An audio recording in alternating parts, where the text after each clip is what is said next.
বিলটা মহান সংসদে উত্থাপন করেছিলাম এবং পাশের জন্য অলরেডি টেবিলও এসেছিল। তখন আমাদের স্পিকার ছিল ব্যারিস্টার জমির উদ্দিন সরকার মহোদয়। তো যেদিন পাশ হবে এবং বিলটা আমরা সবাই উৎসাহ উদ্দীপনা, আমার জমাত সহ, আমি তো তখন 4 দলীয় জুটেই ছিলাম, তো সবাই আমরা উৎসাহ উদ্দীপনা নিয়ে সেদিন এসেছিলাম। সেই দিন আমাদের মাননীয় প্রধানমন্ত্রী, দেশ নেত্রী, 3 বারের প্রধানমন্ত্রী, আমার অত্যন্ত পরম শ্রদ্ধাভাজন, উনি আমাকে স্নেহ করতেন। উনি আমাকে ডেকে যখন বললেন যে আমরা বিলটা বিবেচনা করব, নির্বাহী আদেশ দেব, আপনি উইথড্র করেন। তো আমি সেই এটার পরিপ্রেক্ষিতে আমি উইথড্র করেছিলাম। এটা আমাদের সম্মানিত তখনকার দিনে ডক্টর খন্দকার মোশাররফ সাহেব, উনি উপস্থিত ছিলেন, সবাই আপনারা পুরাতন যারা আছেন।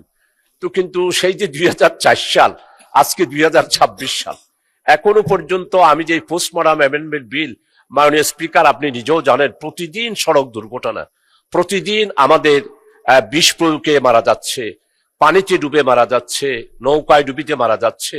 এদেরকে পোস্টমর্টম করার জন্য যখন আনা হয় মাননীয় স্পিকার, কত যে জ্বালা, কত যে কষ্ট।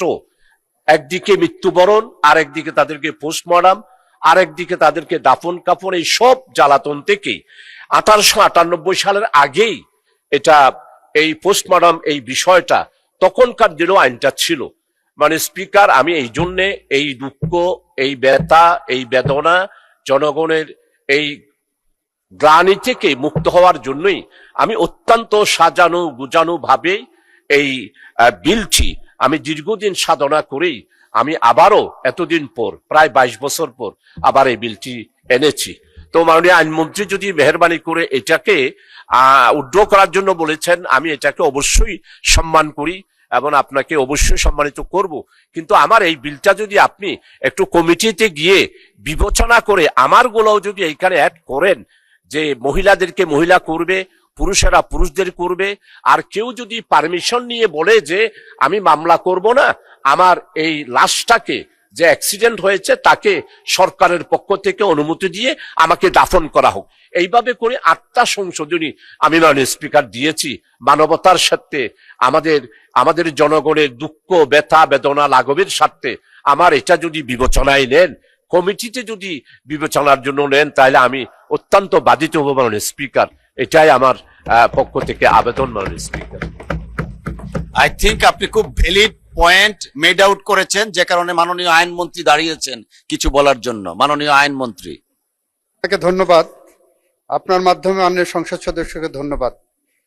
উনি ভ্যালিড পয়েন্ট উত্থাপন করেছেন, এ বিষয়ে কোনো দ্বিমতের জায়গা আমি রাখি নাই।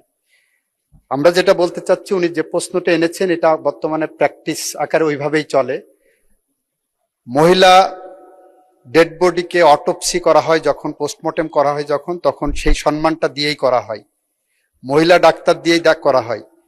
হাজতখানায় গেলে মহিলা পুলিশ দিয়ে ডিল করা হচ্ছে, এটা আমাদের প্র্যাকটিসের পার্ট করা হয়েছে।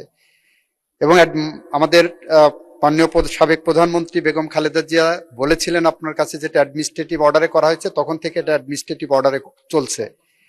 এবং আপনি 22 বছর যখন অপেক্ষা করেছেন, আর কিছুদিন অপেক্ষা করেন, কারণ আমাদের 30শে জুনের দেখেন, আমরা লিখিতভাবে মাননীয় স্পিকারকে অবহিত করেছি যে এটা আমাদের বিবেচনায় নিয়েছি, এর সাথে আরো কিছু সিআরপিসির অ্যামেন্ডমেন্ট সহ আমরা একসাথে উপস্থাপন করব এবং আপনার এইটাকে হুবহু এইভাবে আনার চেষ্টা করব। সুতরাং আপনি বিলটা প্রত্যাহার করলে আমরা প্রতিশ্রুতিবদ্ধ থাকছি, এই সংসদ আশা করি সেটা বিবেচনা করবেন। আপনাকে ধন্যবাদ। ধন্যবাদ মাননীয় আইনমন্ত্রী। মাননীয় সদস্য, মাননীয় বিরোধী দলীয় নেতা। ধন্যবাদ মাননীয় মন্ত্রীকে, উনি যেটা বলেছেন প্র্যাকটিসে আসলে নাই। এটা মহিলাদের ব্যাপারটা, মহিলাদেরকে দিয়ে অ্যাসার্ট করা এটা সম্ভব হয়নি এখনো। এটা খুবই জরুরি। আমরা অনুরোধ করব যে এটাকে প্র্যাকটিসে আনা দরকার। বাকিটা উনি বলবেন, এখন প্রত্যাহার করার বিবেচনায় নিতে পারেন আপনি। ধন্যবাদ মাননীয় বিরোধী দলীয় নেতা। মাননীয় সদস্য, 22 বছরের মধ্যে তো 20 বছর কেউই ছিলেন না, আমরা আপনারা কেউই, অতএব ইউ মে ডিসাইড। মাননীয় স্পিকার, আপনাকে ধন্যবাদ। আমি আল্লাহ তাআলার শুকরিয়া আদায় করছি, বিশেষ করে আমাদের সাবেক 3 বারের প্রধানমন্ত্রী দেশনেত্রী বেগম খালেদা জিয়াকে। উনি একটি নির্বাহী আদেশের মাধ্যমে সেই দিন এটা বুঝতে পেরেই উনি সেদিন নির্বাহী আদেশও দিয়েছিলেন। এটা এখনো কার্যকর আছে, হয়তো যেখানে মহিলা ডাক্তার নাই সেখানে অসুবিধা হয়, কিন্তু সম্মানটা করা হয়। আমি চট্টগ্রামের পোস্টমার্টাম মর্গের মধ্যে আমি 2-3 বার প্রায় প্রতি মাসেই গিয়ে সফর করি। এগুলো প্র্যাকটিসের মধ্যে আসে, কিন্তু মহিলা ডাক্তার নাই বলে কিছু অসুবিধা হয়। আমাদের মাননীয় বিরোধী দলের নেতা এবং আমাদের আমির জনাব ডক্টর শফিক সাহেব যথার্থই বলেছেন যে প্রত্যেক জায়গার এটার কার্যকরী নাই। আমি আমাদের মাননীয় মন্ত্রীর আশ্বাসের পরিপ্রেক্ষিতে এবং আমার মনে হয় আমার এই বিলের ব্যাপারে আজকে সারা জাতি এই বক্তব্যটা শুনছেন, আমাদের আইনমন্ত্রী মহোদয়ের বক্তব্য শুনেছেন, আমরা সবাই এটার প্রয়োজনীয়তা উপলব্ধি করছি। সেটার পরিপ্রেক্ষিতে যিনি যে আশ্বাসটা দিয়েছেন আমার বিলটাও অ্যাকোমোডেট করবেন, সেটার পরিপ্রেক্ষিতে আমি উনার আশ্বাসের পরিপ্রেক্ষিতে আমি আমার এই বিলটা প্রত্যাহার করে